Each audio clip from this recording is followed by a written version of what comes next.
Cara yang pertama itu adalah dengan menerapkan hukum mirroring atau hukum cermin. Di LOA atau the law of attraction atau bahkan the law of assumption, hukum tarik-menarik ataupun hukum asumsi, itu sama-sama memiliki prinsip bahwa kita akan mendatangkan hal yang sama. Assalamualaikum warahmatullahi wabarakatuh. Halo semuanya, jumpa lagi di DN Dasutari. Teman-teman pernah nggak mengalami berada di lingkungan yang toksik? Atau mungkin saat ini kalian merasa dikelilingi oleh orang-orang yang toksik. Ngomong-ngomong tentang toksik, kata ini tuh beberapa tahun terakhir sering banget digunakan untuk menggambarkan situasi atau orang-orang yang nyebelin dalam hidup kita, atau yang membuat kita tuh jadi negatif gitu ya, membuat energi kita terkuras atau bad vibes gitulah. Nah, jadi pernah nggak teman-teman mengalami berada di lingkungan atau situasi yang katanya toksik tersebut? Kalau kalian pernah mengalami atau mungkin saat ini sedang mengalami, kalian boleh banget nonton video ini sampai akhir. Aku punya cara yang insya Allah ampuh nih teman-teman untuk menghindari atau bahkan mengendalikan lingkungan atau orang-orang yang toksik dalam hidup kita. Sekaligus cara ini bisa kalian terapin saat nanti menghadapi lingkungan atau situasi atau orang-orang sebagaimanapun keadaannya. Jadi nanti ya, ini tuh bisa diterapin kalau teman-teman misalnya nih harus pindah ke tempat baru, ke lingkungan baru, harus menghadapi orang-orang baru. Dan mungkin di sana nanti akan ketemu sama situasi yang menyebalkan atau orang-orang yang kita anggap menyebalkan, kita udah nggak akan terpengaruh lagi. Cara yang pertama itu adalah dengan menerapkan hukum mirroring atau hukum cermin. Di LOA atau the law of attraction atau bahkan the law of assumption, hukum tarik-menarik ataupun hukum asumsi, itu sama-sama memiliki prinsip bahwa kita akan mendatangkan hal yang sama, hal yang serupa dengan diri kita atau yang kita asumsikan. Nah, dengan begitu, dengan hukum cermin ini berarti apa yang direfleksikan dalam hidup kita saat ini itu bisa jadi karena adalah pantulan atau cerminan dari diri kita sendiri, teman-teman. Sederhananya adalah kalau saat ini kita merasa bahwa kita dikelilingi oleh orang-orang yang toksik, orang-orang yang menyebalkan, orang-orang yang negatif, lingkungan yang negatif, bisa jadi itu adalah pantulan cerminan diri kita sendiri nih. Bisa jadi ya kita sendiri nih yang dominan memiliki energi negatif. Ya contohnya misalnya kita banyak ketakutan di dalam diri kita, banyak kekhawatiran atau insecure, nggak percaya diri, dan itu menggumpal, energinya membesar ya, mendominasi diri kita. Nah, itu akan tercermin gitu teman-teman. Akhirnya kita mendatangkan hal yang serupa. Apa yang datang dalam hidup kita, orang-orang yang di sekitar kita, akhirnya hal yang sama gitu. Makanya coba kita kontemplasi atau coba kita merenungkan diri kita sendiri nih.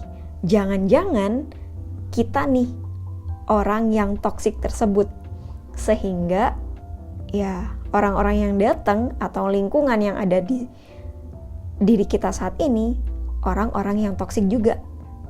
Mungkin hal ini terdengar kurang enak ya teman-teman, tapi aku sama sekali tidak bermaksud menuduh kalian sebagai orang yang toksik, tapi lebih kepada mencoba kita kontemplasi, kita muhasabah diri, kita ngelihat diri kita, apakah jangan-jangan kita sendiri nih yang toksik teman-teman. Atau kalau enggak, di dalam diri kita ini, perasaan kita, pikiran kita lebih banyak didominasi oleh hal-hal yang toksik. Entah itu pikiran negatif, atau kita merasa kita selalu tidak aman, tidak percaya diri, insecure yang berlebihan, Dan itulah yang akhirnya mendatangkan hal yang serupa. Karena ini adalah pengalaman diri aku sendiri ya. Jadi sebelum kita mengoreksi orang luar, coba kita ngelihat ke dalam. Dan itu aku juga merasa banget gitu ya, bahwa oh iya ya, jangan-jangan aku sendiri nih yang toksik, atau aku sendiri nih yang lebih banyak memiliki energi negatif, sehingga apa yang terjadi atau hal yang ada di dalam hidupku saat ini adalah hal yang sama seperti yang tercermin di dalam diriku.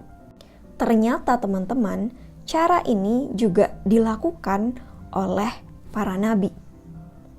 Hal ini aku dapetin setelah mempelajari seni berdoa, keindahan dalam berdoa, dan mempelajari kisah-kisah nabi terdahulu.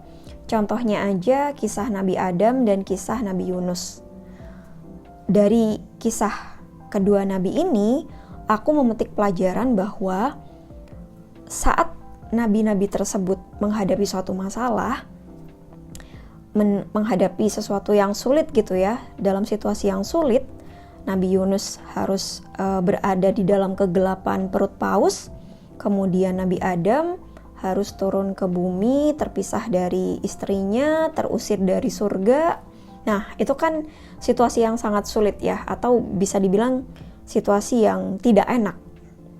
Tapi ternyata hal yang dilakukan oleh kedua nabi tersebut adalah muhasabah dan menyadari bahwa apa yang terjadi di dalam hidupnya saat itu adalah cerminan gitu teman-teman.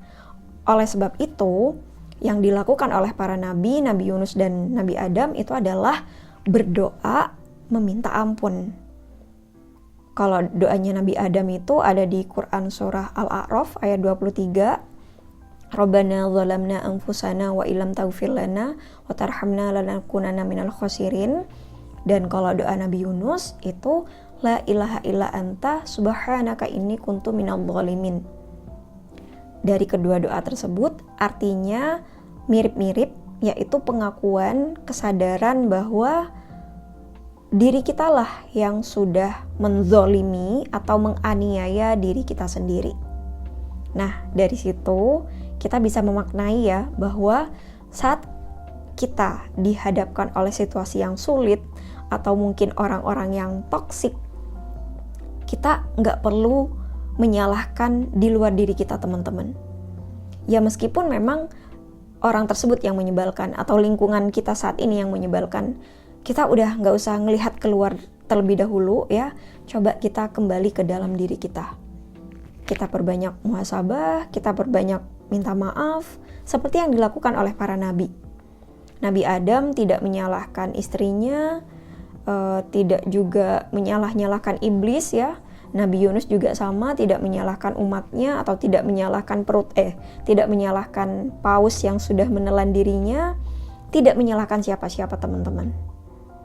Dan itu mungkin bisa kita contoh ya, saat kita menghadapi situasi yang sulit, toksik, menyebalkan, negatif dan lain sebagainya, coba kita gak usah menyalahkan lingkungan atau di luar diri kita kembali melihat ke dalam.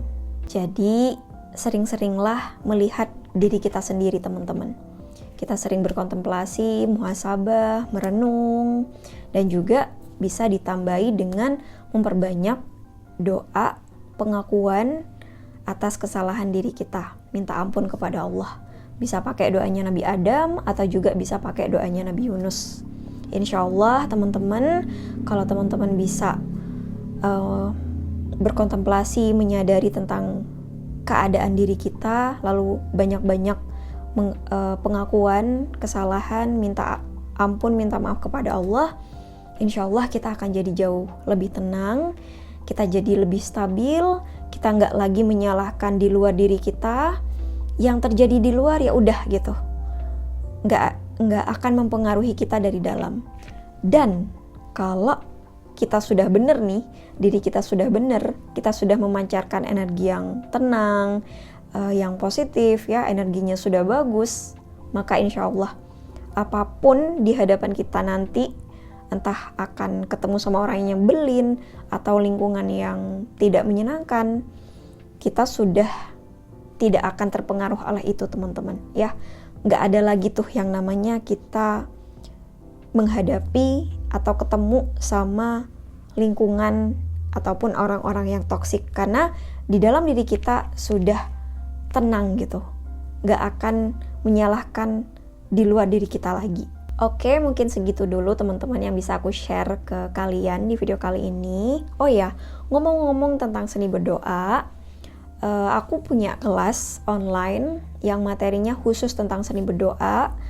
Salah satunya ya tadi aku sempat singgung tentang doanya Nabi Adam, doanya Nabi Yunus, itu juga bagian dari materi seni berdoa, teman-teman. Kalau kalian tertarik untuk ikut kelas online yang aku adain, sejauh ini masih ada 3 materi ya. Materi kelas basic tentang sholawat dan dasar loa, kemudian kelas abundance, kelas berkelimpahan, dan juga kelas seni berdoa.